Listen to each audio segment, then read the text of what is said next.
Anda menyaksikan Headline News pukul 23, pemirsa. Menteri Koordinator Bidang Hukum, Hak Asasi Manusia, Imigrasi dan Permasyarakatan Yusril Iza Mahendra resmi meraih gelar doktor ilmu filsafat dari Universitas Indonesia setelah berhasil mempertahankan disertasinya dalam ujian terbuka promosi doktor.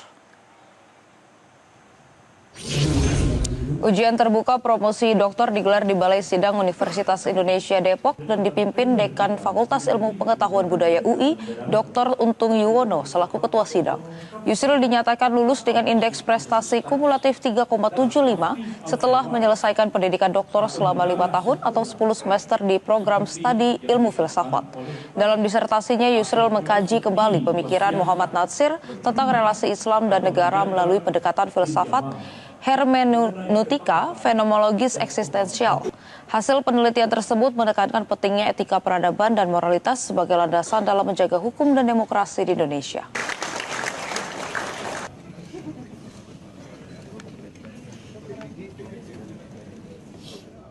Saya belajar hukum sampai menjadi profesor dalam ilmu hukum.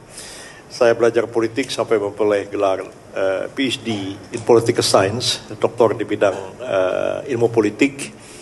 Dan karena memang dulu saya belajar hukum, belajar politik, dan belajar filsafat. Ya. Dan politik dan hukum itu sudah selesai, sudah jadi guru besar, sudah doktor ilmu politik. Tapi saya belum menyelesaikan sampai ke ujung pelajaran filsafat saya itu, dan hari ini saya selesaikan.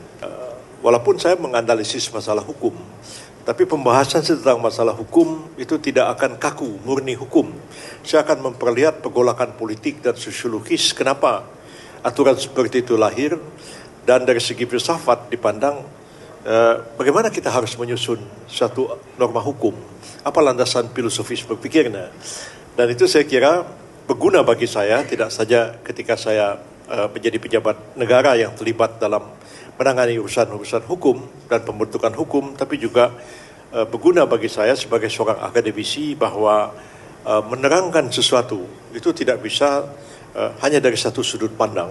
Dan filsafat sebenarnya mengajari saya melihat sesuatu itu secara menyeluruh, secara integral. Dan filsafat itu kadang-kadang membuat orang dia bisa melihat sesuatu yang orang lain tidak bisa lihat.